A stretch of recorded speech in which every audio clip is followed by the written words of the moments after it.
Champions Cup round number 2, folks. Ulster against Racing, and it's a 31-15 for the Ulster men. They needed that after kind of a run of less than thrilling results for the Ulster guys. Man, the home fans showed up in force, made their voices heard, and were rewarded with a pretty solid, more than solid, pretty great bonus point win. And Racing, their Champions Cup campaign has kind of gone from bad to worse. We'll go through some key events and stats, and you guys can let us know your thoughts. But yeah, this was kind of the late kickoff, 9 a.m. for me here in NZ. So the kids knocking about, peering over my shoulder to see what was going on every now and again. But Ulster never behind in this game, led from start to finish, and they started in cracking form, man. It was all Ulster early, and the crowd was absolutely loving it. They were very vocal. It's one of those ones where you could feel, I guess there was a little bit of tension, and the crowd would just try to be that 16th player on the field, and it seemed to work, man. I mean, 5 meter tap from all their pressure early. It works out because they drive over Nick Timoney, who gets 2 tries in this one. 7 points to 0. Henry Arundel's first touch of the ball, and he gets absolutely smoked by Stockdale on defence. Leads to Ulster winning a penalty at the breakdown. The crowd's loving that as well. But their line-out was atrocious. Ulster's line-out was one of the worst line-out. At first, 20, 30 minutes. It was just awful. Like, it was literally after 12 minutes, one line-out win from 5 throws. Like, you see club rugby teams who've got better results than that. I know you're playing against a team which has got Cameron Woki in it, and he's one of the best kind of line-out disruptors there is. But, I mean, like, one of them was just, I think Stewart, when he'd come on, because Herring had gone off for an HIA, it's just not straight, it's just pressure. So, as good as Ulster were at the start, and as good as the crowd was, man, the line-out was atrocious. Now, it did get better. The line-out finished 9 from 14. So it finished with a positive record, but it was just really, really bad at the start. So fortunately for Ulster, it didn't cost them in the long run. 16 minutes, Ligarak, who just looks like an absolute live wire. The French know how to breed some scrum halves, don't they? He showed that he was going to be dangerous. I mean, his snipe from the side of the ruck, got a big line break, couldn't quite link up with Gibert, but puts you on notice that you have to look out for this guy, and he finished the game as the top run meter guy for the game, which is unusual for a halfback, but that's what he does. 18 minutes, it looks like he'd actually got a try. Gibert with a nice dummy line break, and then Ligarak with the support line, but Collingar is pinged for obstruction in the build-up, which created the gap for Gibert to go through. So chalked off, and then Ulster go down the other end. Could have been 7-7, but it was not. It was 7-0 with the try chalked off, and they made it 14-0 with another one of these bloody 5-meter tap and goes. The initial contact gets stopped, but then one pass later, Stuart McCloskey powers over. I think it was Ligarak trying to mark him. That's a mismatch because McCloskey is a big old unit. So, 14-0 to the Ulster boys. The crowd once again goes off. They lose a bit of momentum when Billy Burns kicks it dead. There's a bit of loose play, and then Racing 92 show what they can do with a kind of, rhymes by the way, Cooney with kind of a pretty average box kick, and they return it with interest, the Racing boys. Imhoff, big line break, Ligarak again with that support line. He does that fantastically well into some space, and great try. Absolutely great try. Racing totally needed that. But what Ligarak didn't need was the ball to just tip off the tee right as he was about to strike it. So it is one of the most comical conversion attempts you will ever see, because it just went straight at one of the Ulster players. So, never looked like going over because it fell at exactly the wrong moment. So 5 points on the board for the Racing boys. But, I mean, Ulster's scrum starting to get on top, so at least that part of the set piece was going right. Lowry confident, as he sees Arundel kind of shooting up out of the line, he just passes it over him. So it's another line break for the Ulster guys.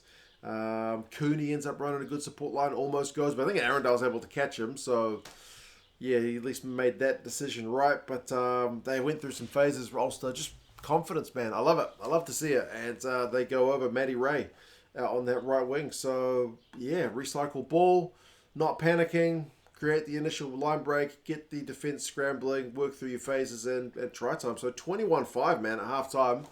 looking pretty comfortable. They've had 61% possession. They've had less territory, but yeah, they've looked pretty solid. I mean, 11 defenders beaten to 5. The one area that you would say would be concerning if you're an Ulster fan is just how sharp Racing look based on what little ball they've had. Like, they've only had 39% possession, but they've had more run meters and they've had 5 clean breaks to 2.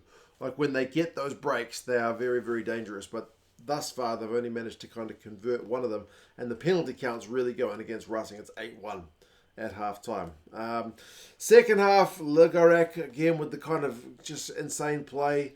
Some stupid pass, no look, round the back, 30-metre pass. Try doing that in the garden at home, like the commentators mentioned. Proper bit of skill, highlight worthy in itself, and it's just a pass. But his skill set is nuts. He's got to get a debut for France this year. He's been on the bench once, but didn't get on for Dupont. But man, yeah, he makes it look easy. Ulster win a line out on 46 minutes. The crowd cheers lineouts at this point because it's been pretty poor. They go through a bunch of phases. Woki with a high tackle. Guess what that means? Ulster with a 5-metre tap. It's getting predictable, but it's bloody effective. What do you do to stop it? They set up this mini maul of theirs from 5 metres out. They could have opted for 3 because it was more or less right in front, but they didn't do it. That's what I'm talking about, this confident play. They want the bonus point. They set this little maul. Timony's able to go over for his second. It's 28-5. Bonus point secured. Looking like the game is secured. Happy times for Ulster fans. But Racing were not done, man. To their credit, they're not quite dead and buried. They get held up on 54 minutes, but they had advantage. They go back for a maul, kick it out, line out. That one goes over. That quiets the crowd right down until Ligarak misses the conversion, in which case they let out one of the bigger cheers of the night. Ligarak with another line break. This time Balakoon puts in a good tackle on the support runner to kind of, shut down the Racing move, but they are dangerous. More Racing 92 pressure.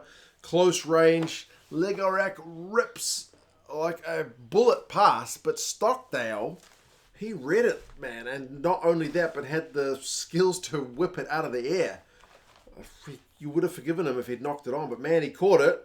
Unfortunately for him, as he kind of tried to cut clear and go length of the field, Max Spring, had him for pace, so was able to catch him. But geez, it was a good intercept and potentially like a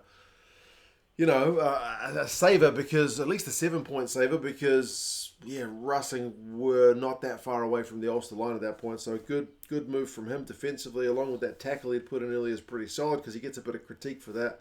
Does old Jacob Stockdale. And then another great bit of defensive play from Ulster, like more Racing pressure, 5-metre line out, they maul it after a great touch finder, and then Balakoon somehow manages to hold up the Racing attacker when it's a 3-on-2. But a good defensive read from Balakoon and this presence of mind to kind of hold the attacker up. I mean, next attempt, the maul goes over anyway, so he's kind of just delaying the inevitable. But when you're that far ahead, the clock is in your favour. So it's another try, 15 points on the board, another misconversion, another big cheer from the crowd. They're quiet while he takes the kick, but they cheer when he misses it. So 28-15. It's within a 2-score game now until Cooney gets a 3-pointer from a kind of desperation penalty conceded by Racing at the breakdown. So that makes it a 3-score game, 31-15. That is how the scoring ends. From a 3-score game with 10 minutes to go, it was always looking like a bit of an uphill battle. Even at a 2-score game, it wasn't looking like Ulster were going to lose it, but they were having to defend for their lives. I mean, there was a Lowry line break, more Ligarak kind of craziness passing in the final 10, but the score sheet was not troubled. So possession finishes 48-52 in Racing's favour, so they certainly had a lot more going for them in the second half. But Ulster end up getting the territory battle done. Run meters finishes 491 to 492, so pretty close.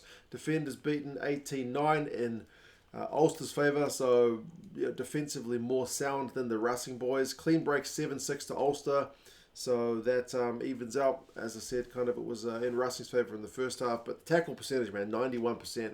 That's top class from Ulster. It's one thing they've been a little bit guilty of in some of their results thus far this season as being a bit soft, but can't be said this week. Even if they did concede, 3 tries, defensively pretty sound.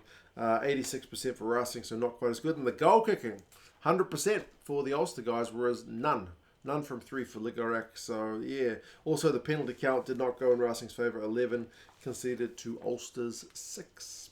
Ligarak finishes with 101 metres, 4 defenders beaten, and 3 clean breaks, which is pretty bloody impressive. Fiku makes 15 tackles, but for the Ulster guys, Stockdown, 96 metres, 2 clean breaks. That big hit on Arundel was nice. Lowry beats 5 defenders. Ian Henderson, 15 tackles. So, yeah, Ulster have got Toulouse at home once we get back to Champions Cup in the new year, and Racing will go away to Bath. But yeah, man, good game.